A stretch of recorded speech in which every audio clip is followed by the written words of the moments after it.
Kyle, anak, uuwi yung mga kapatid mo. Talaga, Nay. Tagal kong hinintay ito. Grabe. Akala ko nakalimutan na nila tayo kasi successful na sila eh. Miss ko na sila. Tagal na din nung last na pumunta sila dito. O sige na anak, hintayin mo sila sa labas ha. Maghahanda lang ako ng kakainin natin mamaya.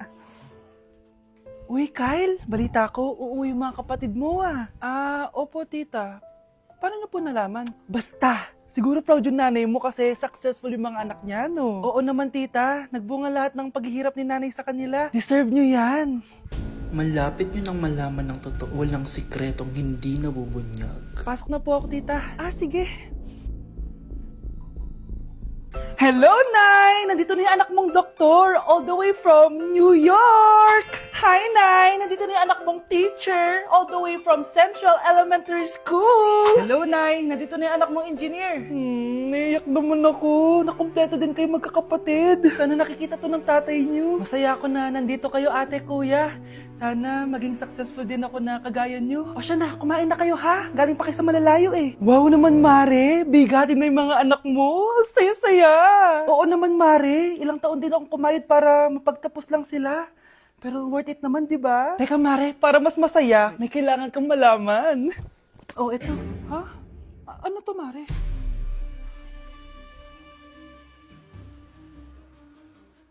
Nay, bakit po? Mga sinungaling kayo? Paano niyo nagawa sa akin to, ha?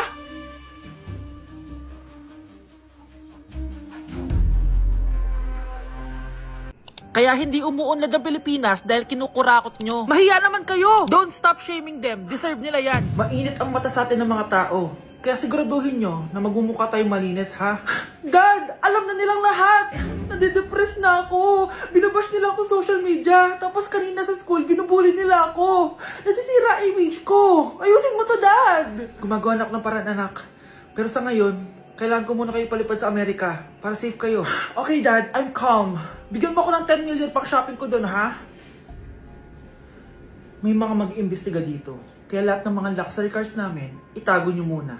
Hindi nila pwede makita yung mga yun. Base sa report na binigay sa akin, may ghost project daw kayo. Totoo ba yun? Wow! It's a yes or no question. Bakit di ka makasagot? Your Honor, kakausapin ko po muna yung lawyer ko. Ang kakapal nyo. Halata naman sa mga kilos nyo na guilty kayo. Kamusta na kaya sila, Mom and Dad? Sana okay lang sila.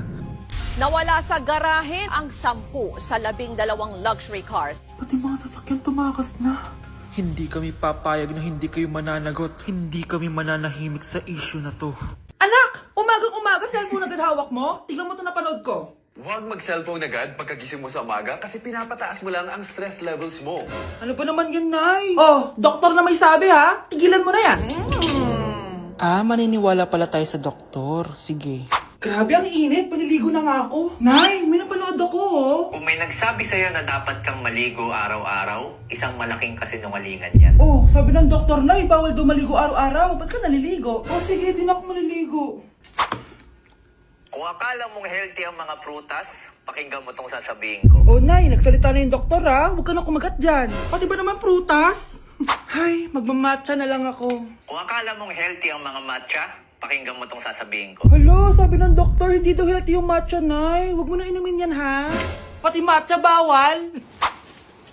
Sinisira mo ang utak mo sa paggamit ng mga betchin. Oh, Nay, sabi ng doktor, sinisira mo daw utak mo. Huwag ka na maglagay niyan. Tama na! Oo na, lahat ng ginagawa ko masama sa akin. O sige, Nay, titigil na ako. Basta mag-cellphone na ako, ha? Sige na, mag-cellphone ka na. Pero huwag ka magpupuyat, ha? Masama pa rin yon. Malaking kasinungalingan yung sinasabi nilang bawal ka magpuyat. Anong sabi mo, Nay? Sabi ng doktor, pwede naman eh. Bye! Ew! Tingnan mo nga itsura mo. Hindi ka bagay sa school na to. Wala akong oras makipag-away sa Cheska. Talaga? Eh di bibigyan kita ng oras. Hoy, babae ka! Subukan mo saktan ng basic ko. Makakatikim ka sa akin. Look who's here. Ang BFF niyang squatter. Anong sabi mo? Aray! Huwag mo akong angasan, be. Baka gusto mo mabura yung mukha mo. Hoy, Patricia, tama na yan. Awayin mo pa tong basic ko, hindi lang yung matitikman mo sa akin. Walang iya kayo, ipapag-guidance ko kayo. Lagot kayo sa tatay ko. Go lang, be. Papuntahin mo dito yung tatay mong korap. Pag-meet and greet kami. Hindi pa ako tapos sa inyo. Ay, banatera ka talaga, bes. Alam mo yan, bes. Anak, nakita mo ba yung cellphone ng tatay mo? Nilagay ko dun sa loob ng kabaong niya bago siya ilibing. Ha? Ba't mo naman ginawa yun, anak? May mga importante laman doon. Baka sakaling buhay pa siya para matawagan niya ako. Ay, Diyos ko talaga tong batang to.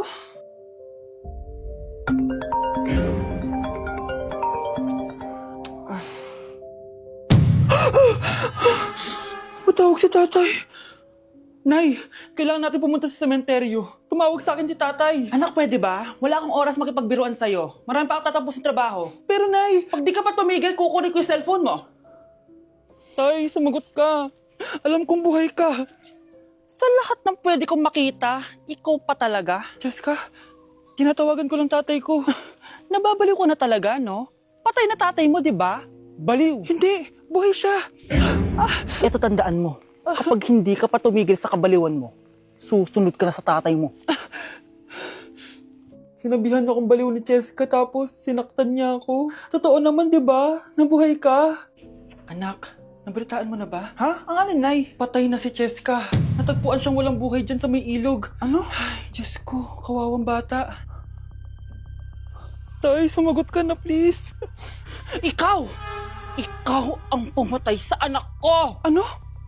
Eh siya nga to ng away sa akin eh. Ikaw ang huli niyang kasama. Tandaan mo to. Isusunod kita sa tatay mo. Tay, hindi ko na alam gagawin ko. Sinisisi ako ng nanay ni Jessica sa pagkamatay ng anak niya. Natatakot ako. Anak, yung nanay ni Jessica. Oh, Bakit, Nay? pinatay daw. Binitin sa may puno. Ano? Nakakatakot na dito sa barangay natin, anak. Sinong pumapatay sa kanila? Nay, may tao. Sino po sila? Magandang araw po. Ako po si Detective Jason. Ako ang may hawak sa investigation case sa pagkamatay ni Cheska at ng kanyang nanay. Bakit kayo nandito? Dahil dito.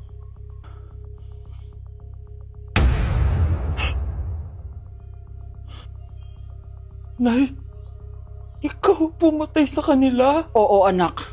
Narinig ko lahat ng mga sumbong mo sa tatay mo. Cellphone ni tatay. Pinangako ko sa tatay mo bago siya mamatay na poprotektahan kita kahit makapatay man ako ng tao. Sumama ka sa akin, ma'am, para ma-interview ka namin. Tandaan mo to, anak. Kahit nasa kulungan ako, poprotektahan kita. Tumawag ka lang. Hay naku, anak! Grabe talaga yung sa Brianna. Ang kalat-kalat palagi ng kwarto. Parang binagyo. Di ka pa nasanay kay Ate Brianna, Nay. Tapos, yung Ate Scarlett mo, buong gabi may kausap. Feel ko boyfriend niya yun. Wait lang, Nay. Tapusin ko lang to. Nakikinig ako, promise. Tapos, yung Kuya Miguel mo, palagi nasa barkada niya. Hindi na umuwi dito. Yes! May reward ako! Ano ba, anak? Nagkakwento ako dito. Puro kalaro dyan. Eh, kasi naman, Nay, nakaka-excite. Tapos, may pa-freebies pa tong Joy Run. May game na kasi inside the Jollibee Delivery app. Just open the app and press the widget to enter the game. Tapos, pwede ka maka-unlock ng rewards.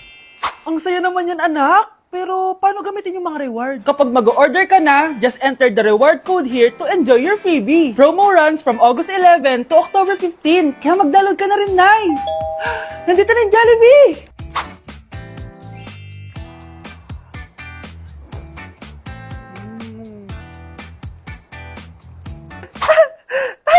Yes! May reward ako! Ay, wow. Nag-enjoy na rin siya, oh.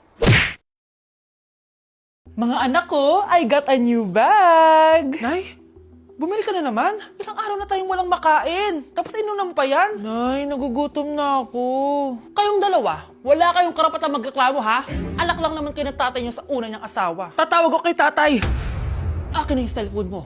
Hinding-hindi mo na ito makukuha sa akin. Ate, natatakot na ako sa kanya. Oh, ito, kumain ka na. Ate, ganito na lang ba talaga buhay natin? Hindi. Hahanap ako ng paraan para makausap si tatay. Love, padala ka naman ng 50,000, oh. Magbabayad kasi ako ng tuition ng mga anak mo. Tapos, ang dami pa nilang pinapabili. Tay, hindi totoo yan! Sinungaling siya! Wala na siya. Akala mo talaga makakasumbong ka? Talagang sinusubukan mo ko, ha? Walang iya ka talaga, tita!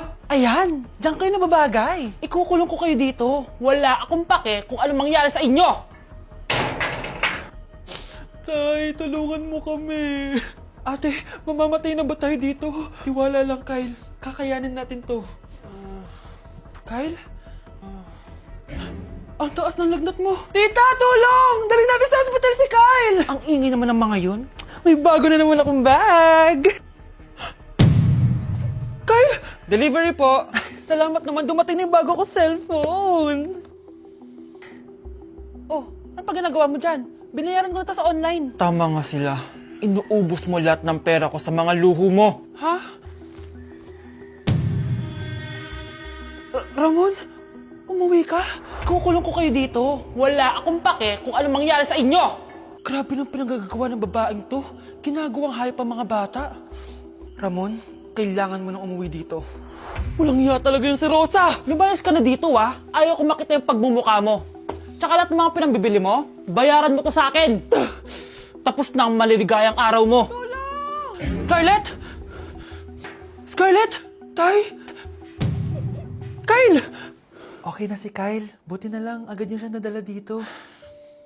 Sorry mga anak.